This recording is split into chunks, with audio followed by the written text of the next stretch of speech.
First of all, how are things going with you with the campaigning? Things are going very well. I'm very, very confident and that this election, free and fair, I'm the front runner. And that is why I'm getting many arrows. We'll talk about one or two of the arrows in a bit. Let's talk about your priorities. If you do win the elections in February and you're sworn into office come May 29th, what are your priorities? Security and economic recovery to accelerated development to get Nigeria employed and get inflation down. Monetary policy needs to be changed. Subsidy needs to be decided upon and removed. Security is a big problem for many Nigerians. And I remember in this very room in 2015, I asked President Muhammad Buhari when he was campaigning about that issue. And he said, well, we know what we're going to do. We know what we're going to do. The problem still persists. What are you going to do specifically? It actually reduced. I would defend him for that. Then 17 local governments and about 4 states where we have flags of foreign jihadists in Nigeria. That is no more. That is long gone. To start a chaos is easy. To bring normalcy and redecorate is more difficult. Here we are. Buhari has degraded, but not completely eliminated Iceworth. Then we talk briefly of lethal weapons and ammunition and technology equipment that could help accelerate the cleanup of those. The West is yet to feel comfortable enough with the Buhari administration to sell us the arms. Do you think that will change? That might change with you, or will that change with you? It could change. It might not change, but we have to look at alternatives, and those are the mass recruitment of individuals in a volunteer army to really clean up. So more people in your military forces, security forces, so to speak, as you said during your speech downstairs. Now, I just want to move away from that because I realize we don't have much time. There's also the issue of, Nigerians have lived under this Buhari administration for 8 years now, almost 8 years. Some would say this 8 years has come with a lot of pain and a lot of suffering. You are coming from the same perspective as President Muhammad Buhari, and you're members of the same political party. You helped bring him in to office nearly 8 years ago. What are you going to do different? Why should Nigerians be voting for you?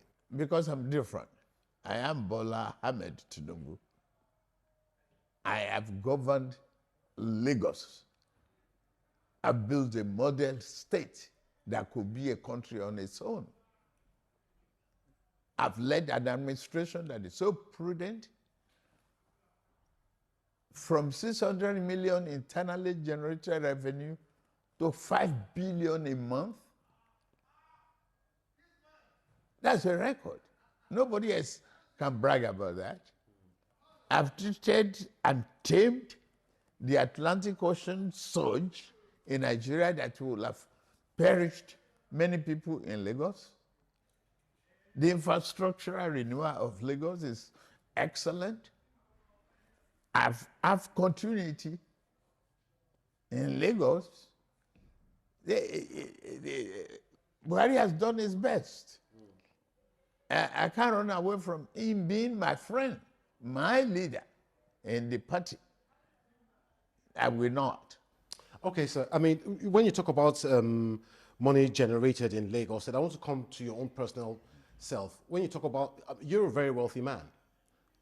How do you know? Well, you know, I mean...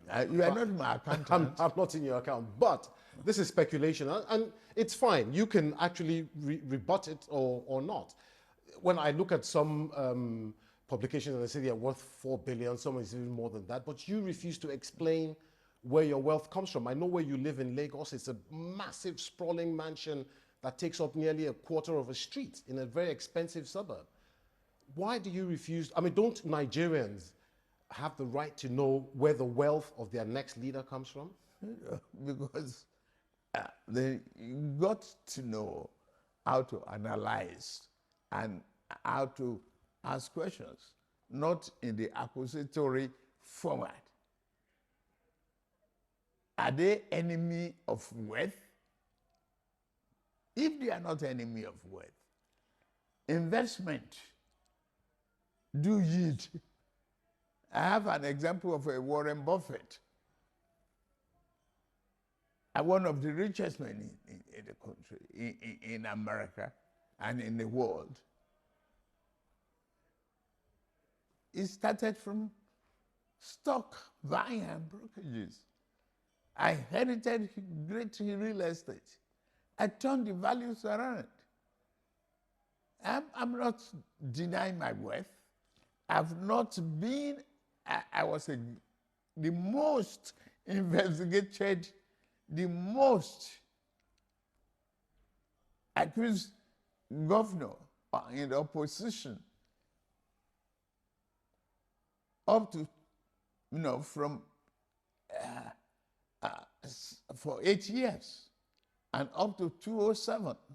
And since I left the office, I'm still there. I've not taken any government appointment, no government contract. Yes, but some say the legacy you left in Lagos State was that, you were getting a share of the revenue that Lagos State was generating. Hey, excuse me, share what? Have they proven it? The World Bank has, IMF has investigated the record in Lagos. What's wrong with them? And I want to move away from that. It's envy. I think you've kind of explained that, and we don't have much time. If you were not running for president, sir, you have two main opposition candidates, Abubakar Atiku and Peter Obi, who people are saying, he's the young upstart, and I mean that in a very positive way. Young where? Young upstart. Have they been governor of Anambra 8 years? Anyway, Your Excellency, if you weren't running for president, which of your two major opponents would you be voting for? None. Why not? Because they are not as competent as any other person out there. They have no track record. None of them is qualified except me.